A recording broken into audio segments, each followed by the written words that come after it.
Very few people have any idea if Brock Lesnar will ever return to WWE. If you ask Triple H, which people have, he'll tell you that Brock is at home doing Brock things, and that WWE is still very much open to working with him. But behind the scenes, things aren't so straightforward. What we've seen so far seems to suggest that WWE has kept and will continue to keep a distance from Brock Lesnar for the foreseeable future. Considering how he was allegedly one of the names implicated in the horrific Janelle Grant-Vince McMahon lawsuit, it's not hard to see why.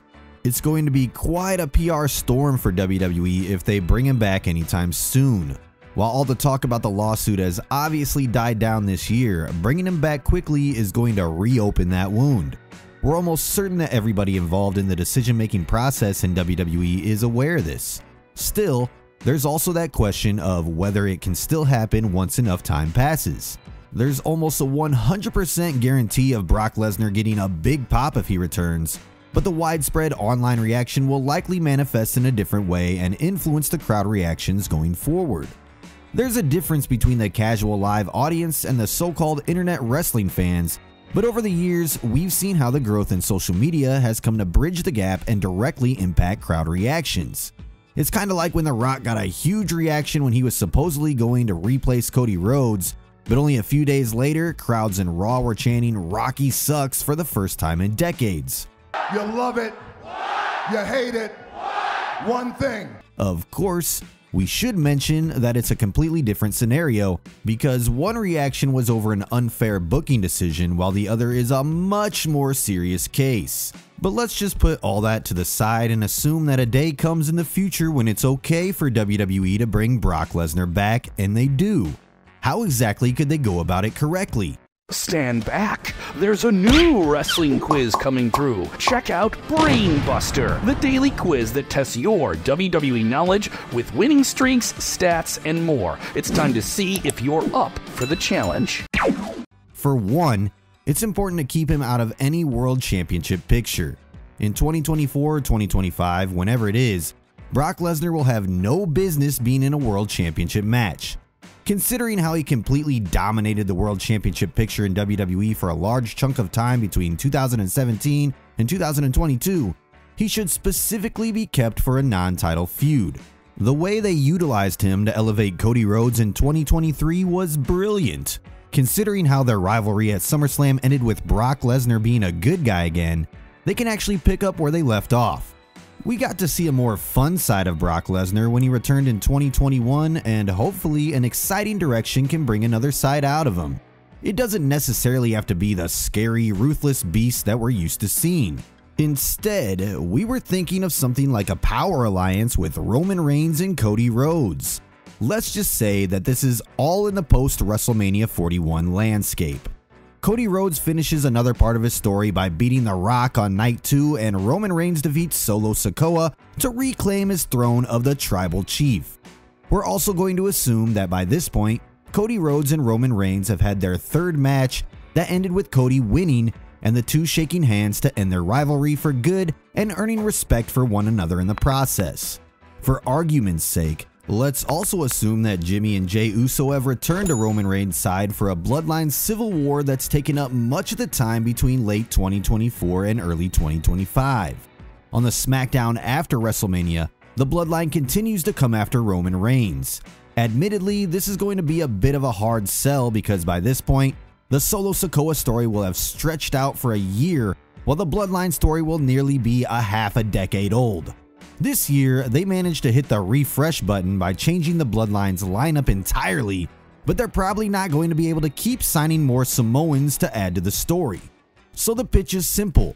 Once Roman Reigns can't handle the numbers, Jimmy and Jey get taken out, while Cody Rhodes comes to Roman Reigns' aid.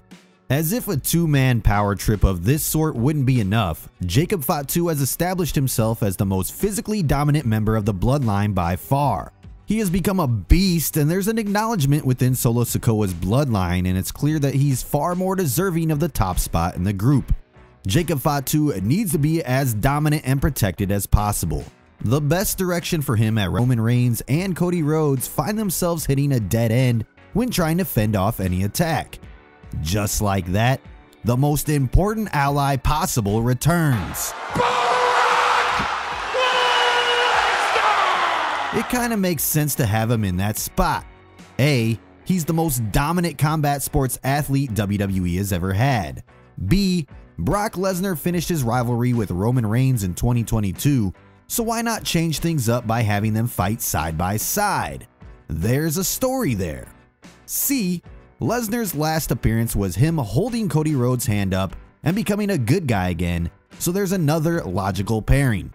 The only thing WWE would have to skirt around a bit is the fact that Paul Heyman betrayed Brock Lesnar in 2022. But honestly, that wouldn't be too big of a hiccup. The entire issue could be addressed and tackled in one segment that leads to Lesnar and Heyman making up. Not necessarily Paul Heyman going back to being his advocate, but just him and Lesnar reconciling as they both realize their time in the spotlight is coming to an end. It would lead to the most dominant looking trio that WWE has seen in a while. Not exactly Shield caliber, but just three of the biggest names being on the same side. It has premium live event headliner written all over it. Whether it's Backlash or the show in Saudi, it's probably the best way to put a definitive end to Roman Reigns' bloodline saga. We understand that a singles match between Roman and Solo at WrestleMania should ideally be where it all ends, and we wouldn't fault you for thinking that. But just imagine how big it would be to see a tag team compromising of Roman Reigns, Cody Rhodes, and Brock Lesnar. That has dollar signs written all over it. To add to the stakes, WWE could make it a no disqualification elimination match, which would lead to one of the most chaotic main events we've seen in recent times. The story could be told a much better way if it's an elimination match. Imagine the lineup is Solo Sikoa, Jacob Fatu, and presumably Tama Tonga or another bloodline member if they decide to keep adding more Samoans. But it can go in a specific order. Brock Lesnar eliminates Tama Tonga, or a third member. Roman Reigns manages to eliminate Solo Sikoa, leaving things in a 3-on-1 situation with Jacob Fatu. This, ladies and gentlemen, is where the Jacob Fatu show needs to begin. In an absolute thunderstrike type of a moment, Jacob Fatu disposes of Roman Reigns like he's nothing. Next is Cody Rhodes, who puts up a valiant battle only for another bloodline member to distract him, leading to Jacob Fatu pinning and eliminating the undisputed WWE champion. And then there are two, Jacob Fatu and Brock Lesnar. Imagine the reaction when the two of them go face to face. In case you thought Jacob Fatu wasn't that big, the size difference between him and Lesnar isn't that much. Brock is just 1 inch taller and about 8 pounds heavier. This needs to be the focus of the match. Everything in the build-up leads to this clash between Jacob Fatu and Brock Lesnar, a titan of the present and future and one of the greatest titans the industry has ever seen. Hopefully it would lead to a big showcase where they have a match within a match, kinda like how Cody Rhodes and Gunther did at the 2020 theme as a whistle. It might seem counterintuitive to bring Brock Lesnar back just to elevate Jacob Fatu, but what else can he do that's better? You can't have Brock Lesnar losing to random guys. In the last 8 years, only 6 men have had the distinction of pinning Brock Lesnar: Goldberg, Roman Reigns, Seth Rollins, Drew McIntyre, Bobby Lashley, and Cody Rhodes. So while we could see an argument for Brock Lesnar facing stars he never has seen before, ask yourself this: which current superstar is truly deserving of being on that list we mentioned above? In case you didn't realize, those are some heavy hitters. Every single person who pinned Brock Lesnar was already a top tier name or would go on to do bigger and better things.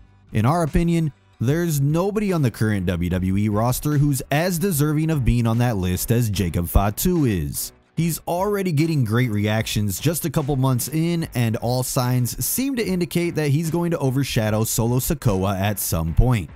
Getting back to our little fantasy scenario, WWE could go one of two directions following the 6-man tag team match. Obviously, Jacob Fatu is the star and highlight of the entire post-WrestleMania feud, and essentially becomes the winner coming out of the Bloodline story. If WWE really wants to do a run similar to what Brock Lesnar had in 2002, then they could lead the following 2 premium live events, with Jacob Fatu being in big singles matches. First with him having a singles match and defeating Brock Lesnar, and second by having him defeat Roman Reigns before challenging Cody Rhodes for the undisputed WWE Championship. Or they could go the reverse route. First have him take out Brock Lesnar completely in the 6-man tag team match, leading to Lesnar getting stretched out. The following premium live event could see Jacob Fatu beat Roman Reigns and nearly have him face the same fate before Lesnar comes to save him.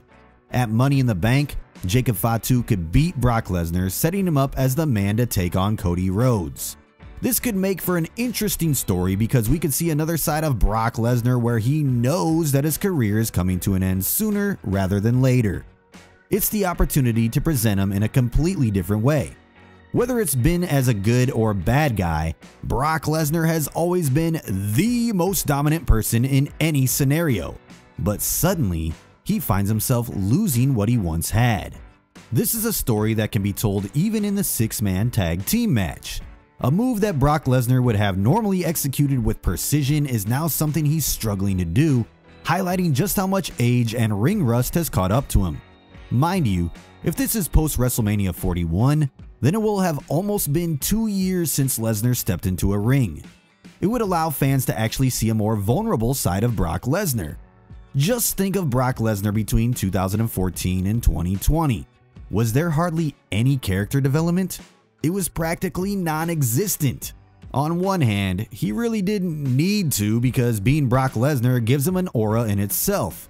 But in hindsight, it was really just a lack of effort from everybody's end, including Brock. But in 2021, when we saw him return, we saw the most fun-loving, entertaining side of Brock Lesnar. Long gone were the days when he needed someone to talk for him, he was just genuinely having a good time.